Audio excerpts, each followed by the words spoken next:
नमस्कार दोस्तों, किसी ने सवाल किया है कि सर इमोशनल अटैचमेंट क्या होता है और अपनी वाइफ या गर्लफ्रेंड के साथ इमोशनल अटैचमेंट कैसे बढ़ाएं।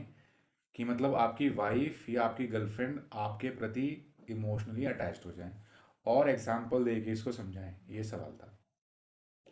देखिए, इमोशनल अटैचमेंट क्या होता है कि जब आप किसी दूसरे के सुख और दुख से प्रभावित होने लग जाते हैं, दूसरे की खुशी, दूसरे की तकलीफ जब आपको प्रभावित करने लग जाती है, वो इमोशनल अटैचमेंट हो जाता है।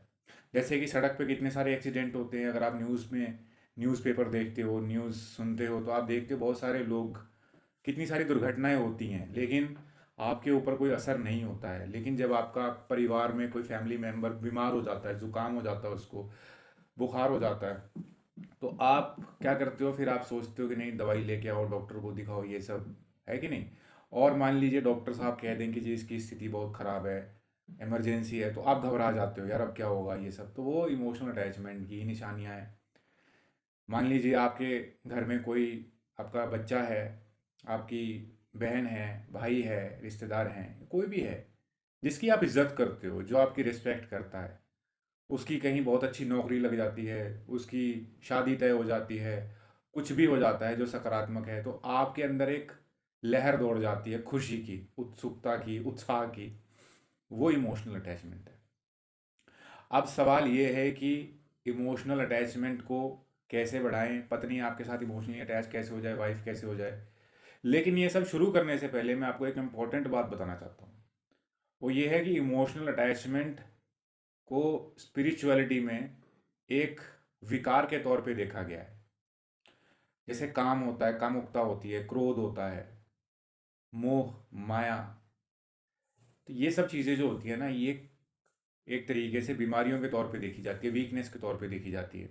क्योंकि ये सब कुछ दुख का कारण ही बनते हैं। काम, क्रोध, मोह, माया, लोभ, अहम, डर, शोक, असंतोष, ये सब चीज़ें जो भी हैं। क्योंकि जितना आप इन चीज़ों में घुसते हो, उतना ज़्यादा आपके जीवन में दुख तकलीफ बढ़ती है। लेकिन ज़्यादा विस्तार में ना जाते हुए मैं मुख्य टॉपिक पे रहूँगा। तो कुल मिला के मैंने जो अपनी लाइफ में समझा है वो यही है कि इन चीज़ों को बिल्कुल त्याग दो तो भी ज़िंदगी नीरस हो जाती है, और बहुत ज़्यादा इन चीज़ों में घुस जाओ तो भी सिरदर्दी ही होती है। इसलिए इमोशनल अटैचमेंट ज़रूरी है, लेकिन एक लिमिट से ज़्यादा इमोशनल अटैचमेंट नहीं होनी चाहिए, और ना ही किसी की करनी चाहिए। क्योंकि अगर उस व्यक्ति को कुछ हो जाए या वो हमको छोड़ के चले जाए, तो व्यक्ति फिर उसकी ज़िंदगी गड़बड़ा जाती है। इसलिए किसी के ऊपर बहुत ज़्यादा निर्भर भी नहीं होना चाहिए, ना ही किसी के साथ अटैच्ड होना चाहिए। बस इतनी अटैचमेंट रखो कि अगर कोई छोड़े तो हमें तकलीफ ना हो। इससे ज़्यादा अटैचमेंट तो मैं समझता हूँ किसी के साथ भी नहीं करनी चाहिए। और ये तभी मुमकिन है जब आप खुद के साथ अटैच्ड हो, खुद को जानते हो, खुद को समझते हो, खुद के साथ एक रिश्ता हो, खुद को आप अच्छे से पहचानते हो, खूबियों कमजोरियों को, और अपनी कमजोरियों पे भी काम करते हो, तब ये पॉसिबल है। बात आती है वाइफ को या गर्लफ्रेंड को कैसे इमोशनली अटैच करें। देखिए, सीधी सी बात है, आप जितना लोगों को सुनते हो उतना वो आपके साथ ज़्यादा अटैच हो जाते हैं। आप किसी को भी ज़्यादा सुनते हो, सुनना ज़्यादा इम्पोर्टेंट है, क्योंकि लोग आपके और थोड़ा रिस्पेक्ट से आप बात करें और दूसरे को ज़्यादा बोलने दें और कम बोलें। क्योंकि वो लोग जितना एक्सप्रेस करेंगे, जितना वो अपनी परेशानियां बताएंगे, तो उनको, क्योंकि जो हम बोलते हैं, सुनना है, वो एक थेरेपी के जैसे होता है। जब हम बोलते हैं तो बहुत सारी चीज़ें हम एक्सप्रेस करते हैं, तो कहीं ना कहीं हम हल्का महसूस करते हैं। तो जैसे कोई, अगर हम दो हमारे हमें दोस्त इस वजह से तो चाहिए होते हैं कि कोई हमको सुने। और ये सुनना जो होता है वो बहुत पेशेंस का काम है, लोग तो इसके पैसे भी लेते हैं। जो यार दोस्त होते हैं वो वैसे या सुनते यार दोस्त भी नहीं है, वो भी अगर उनको सुनाना होता है तो भी वो बस एक दूसरे को एक्सचेंज ही होता है। लेकिन फिर भी जो क्लेवरली होता है, कि जो क्लेवरनेस होती है कि हाँ मुझे इससे काम निकलवाना है, तो वहाँ पे क्या करते हैं, लोग सुनते हैं। और लोग सुनते हैं तो दूसरा व्यक्ति कंफर्टेबल हो जाता है, वो एक्सप्रेस करता रहता है, एक्सप्रेस करता रहता है, उसको लगता है कि हाँ मुझे कोई ठिकाना मिल गया वहाँ पे, कहीं पे एक्सप्रेस करने का, तो एक्सप्रेस करते रहो। लेकिन एक्सप्रेस करना और दूसरे को सिर्फ सुनते रहना और उसकी कमियों को उसे ना बताना, ये भी एक चैलेंज ही होता है एक तरीके से। क्योंकि आप यहाँ पे दिल से नहीं, दिमाग से चल रहे हो। क्योंकि आपको पता है कि अगर आपने किसी की कमी बताई तो बस फिर वो नाराज़ हो जाएगा, वो बोलना बंद कर देगा। तो ज़्यादातर लोग बड़ी चालाकी से ही लोगों को इमोशनली अटैच कर लेते हैं। वो सिंपल तरीका ये है कि बस जो वो बोले सुनते रहो, सुनते रहो। अरे तुम तो बढ़िया हो, तुम तो सही कह रहे हो, बस ये सब बातें करते रहो। लोगों की जो ईगो होती है वो बूस्ट होती चली जाती है। उनको लगता है कि हम बहुत समझदार हैं, हाँ हमारी सारी जो दुख तकलीफ़ें हैं दैट मेक सेंस, हम तो कुछ गलती कर ही नहीं रहे हैं। मतलब लोग गलत होते हैं, आप उनमें गलतियाँ ना निकालो, आप उनको सुनते रहो, आप उनकी हाँ में हाँ मिलाते रहो, लोग बहुत जल्दी से अटैच हो जाते हैं। लेकिन वहीं अगर आपको सही को सही और गलत को बस गलत बता दो तो लोग भाग जाएँगे। वही तो होता है, जैसे पेरेंट्स को लोग क्यों नापसंद करते हैं। और ऐसे ही कोई ऑनलाइन मिल जाए, कोई बेकार, कोई ऐसे ही फालतू आदमी कोई भी मिल जाए और वो आपकी हाँ में हाँ मिलाए तो वो हमें बड़ा अच्छा लगता है। लेकिन हमारे जो पेरेंट्स होते हैं, भाई बहन होते हैं, वो हमारी गलत को गलत बोल देते हैं तो हमें बड़े बुरे लगने लग जाते हैं। तो बस यही है एक तरीका जो कि लोग इस्तेमाल करते हैं, ये क्लेवर टेक्निक है जो कि लोग शोषण करने के लिए इस्तेमाल करते हैं। क्योंकि ये दोस्ती नहीं होती है जहाँ पे आप सिर्फ सुनी सुन रहे हो और दूसरे को गलत जो है गलत को गलत नहीं कहते, वो दोस्ती नहीं, वो चालाकी है। और अगर कोई सिर्फ सुनी सुन रहा है और हाँ में हाँ ही मिला रहा है तो इसका मतलब बस वो तुम्हारे किसी शिकार करने के चक्कर में है किसी तरीके से, या तो शारीरिक शोषण करेगा या आर्थिक शोषण करके निकलेगा। ये सिंपल होता है, क्योंकि ऐसा होता ही नहीं है कि कभी कोई हमसे डिसएग्री ना करे। किसी न किसी बात पे तो कभी ना कभी कोई डिसएग्री करता है। लेकिन अब बात वाइफ की हो या गर्लफ्रेंड की हो, और गर्लफ्रेंड को अगर आप वाइफ बनाना चाहते हैं तो अटैचमेंट का एक हेल्दी तरीका भी होता है कि आप उनको सुने। और जब आप कुछ कहें, अगर मान लो आपको लगता है कि उनकी बात गलत है और आप उस चीज़ को गलत गलत बोलना चाहते हैं, तो बहुत ही नपे तुले सधे हुए शब्दों में इस तरीके से बोलें कि दूसरे की ईगो हर्ट ना हो और उसको समझ में आ जाए। मतलब आप उसको क्रिटिसाइज़ करने के पर्पज़ से ना बोलें, आप उसको समझाने के पर्पज़ से बोलें। लेकिन फिर ये क्वेश्चन आ जाता है कि हर ये टेक्निक हर किसी पे लागू नहीं होती है, क्योंकि जो लड़कियां समझदार हैं वही आपकी इन चीज़ों को पॉजिटिवली लेंगी। लेकिन जो अकल से पैदल हैं वो तो लड़ाई झगड़ा करके क्लेश करके और मुसीबत क्रिएट कर देंगी।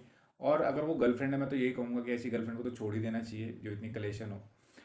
और अगर कोई वाइफ है, अब वाइफ तो अरेंज मैरिजेज में वाइफ आ जाती हैं, तो वाइफ के साथ मूड देख के बात करनी चाहिए।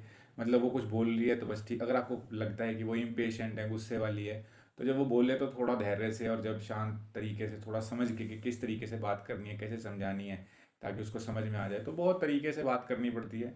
तो आप रिस्पेक्ट, सबसे पहला नियम तो यही है कि आप रिस्पेक्ट से ही बात करें, क्योंकि इम्पेशेंट होकर आदमी गुस्से में थोड़ा उटपटांग बोल जाता है जिसकी वजह से सारा काम खराब हो जाता है। रिस्पेक्टफुल रहें। अब रिस्पेक्ट का मतलब ये नहीं कि आप करके ज़्यादा ही कुछ उनको इतनी ज़्यादा इज्जत दे दो कि आपको वो नौकर समझने लग जाए। रिस्पेक्ट का मतलब थोड़ा पोलाइटनेस, सॉफ्टनेस रहे, और कोई भी ऐसी बात ना कही जाए जिससे कि दूसरे को लगे कि मेरी बेइज्जती कर दी। कई लोगों में इन्फीरियोरिटी कॉम्प्लेक्स होता है कि आप जो मर्जी बोलो उनको बेइज्जती लगती है। ऐसे लोगों के साथ और ज़्यादा बड़ा समझदारी से काम चलना करना पड़ता है, क्योंकि एक से एक अलग अलग वियर्डनेस के लेवल्स होते हैं। तो डिपेंड करता है कि आपकी वाइफ, आपकी गर्लफ्रेंड किस लेवल की है, समझदार है या किस लेवल की पागल है। ये इसलिए मैं कह रहा हूँ क्योंकि ऐसा ही होता है। हम नॉर्मली कहते हैं कि हाँ मैं जो कह रहा हूँ वो रूल सब पे अप्लाई होता है, नहीं। सबकी level of consciousness, level of understanding और लेवल ऑफ परसेप्शन डिफरेंट होती है। तो इसलिए आपको बहुत समझना पड़ेगा कि जिस लड़की से बात कर रहे हो वो कितनी समझदार है, उसका लेवल ऑफ अंडरस्टैंडिंग क्या है। अगर वो बिल्कुल ही पैदल है, अकल से इन्फीरियोरिटी कॉम्प्लेक्स है, तो बहुत मुसीबत होती है। ऐसे लोगों के साथ आप कोई भी बात करें तो वो उसका बात को कहीं का कहीं ले जाएंगी। ऐसी औरतें तो घर खराब करती ही करती हैं। ऐसी गर्लफ्रेंड से भी दूर हो जाना चाहिए, ऐसे दोस्त भी नहीं रखने चाहिए। हाँ, अगर कोई एवरेज है, बहुत इन्फीरियोरिटी कॉम्प्लेक्स भी नहीं है, बहुत समझदार भी नहीं है, तो थोड़ा रिस्पेक्टफुली बात चल सकती है। लेकिन जहाँ आपका पार्टनर बहुत समझदार है तो वहाँ पे आपको कोई दिक्कत नहीं है, मैच्योरिटी है, तो वहाँ पे आप स्पष्ट साफ शब्दों में भी बोल सकते हैं कि ये कारण है, ऐसे ऐसे करके, तो वहाँ ठीक हो जाता है। तो कुल मिला के मैं लास्ट में यही कहना चाहूँगा कि जो इमोशनल अटैचमेंट है, अगर हम चाहते हैं कि कोई हमारे साथ इमोशनल अटैच हो जाए तो हमें उसको बहुत टाइम देना पड़ता है, जिसके चक्कर में हम खुद को समय नहीं दे सकते। और अगर हम खुद को समय नहीं देंगे तो अपनी कमज़ोरियों को हम कभी ठीक नहीं कर सकेंगे। और अगर हम अपनी कमज़ोरियों को ठीक नहीं कर पाए तो लोग हमको ओवरराइड कर लेंगे, या आप कह सकते हो ओवरटेक कर लो, कुछ भी अर्जी कर लो, मतलब डोमिनेट कर लो, या आपका शोषण कर सकते हैं, या आप जीवन में कमज़ोर महसूस करोगे। मतलब आप you will feel like you are not yourself. इसलिए बहुत ज़रूरी होता है कि खुद को स्ट्रांग बना के रखना, और खुद को स्ट्रांग बनाने के लिए खुद को टाइम देना बड़ा ज़रूरी है। और इमोशनल अटैचमेंट के चक्कर में ये जो लोग लड़के लड़कियां रिलेशनशिप के चक्कर में घुस जाते हैं, या आप देखोगे तो इनको मेंटल और इमोशनल इश्यूज बहुत होते हैं बाद में। क्योंकि जो टाइम खुद पे काम करने का होता है वो तो ये आपने फिजिकल प्लेजर में निकाल देते हैं, एक दूसरे के साथ आशिकी करने में टाइम वेस्ट कर देते हैं, तो कभी खुद पे काम कर ही नहीं पाते हैं, करियर भी खराब कर लेते हैं और दिमाग भी खराब कर लेते हैं। इसलिए इमोशनल अटैचमेंट के चक्कर में ज़्यादा नहीं पड़ना चाहिए। सबसे पहले खुद को समझो, अपनी ज़िंदगी के गोल बनाओ, क्या प्रायोरिटीज़ हैं उनको अचीव करो, उसके बाद में ये लड़कीबाजी, आशिकी, ये सब। तभी अगर आप लाइफ में कामयाब हो ना, तो अपने आप भी लोग अटैच हो जाएंगे आपसे, खुद आएंगे आपका अटैचमेंट पाने के लिए। मैं प्रैक्टिकल बात बता रहा हूँ आपको। लोग बहुत कुछ बोलते हैं ऐसे लड़की के साथ ऐसे रिलेशन, ऐसे रिलेशन, लेकिन एक कड़वा सत्य है, अगर आप अमीर हैं, आपकी समाज में रुतबा है, स्टेटस है, तो फिर आपको इन चक्करों में उलझने की जरूरत नहीं। फिर लड़कियां, गर्लफ्रेंड, वाइफ, ये सोचेंगे कि कैसे आपके साथ इमोशनल अटैचमेंट करना है। ये बड़ा इंपॉर्टेंट रूल है, फैक्टर है, जिसको लोग ओवरलुक कर देते हैं। चाहे लड़के में कोई खूबी ना हो, लेकिन उसके पास बहुत सारा पैसा हो और अच्छा फ्यूचर है, मतलब जॉब सिक्योरिटी है या काम धंधा बड़ा बढ़िया है उसका, फिर लोग ही सारा कुछ एडजस्ट मैनेज कर लेते हैं।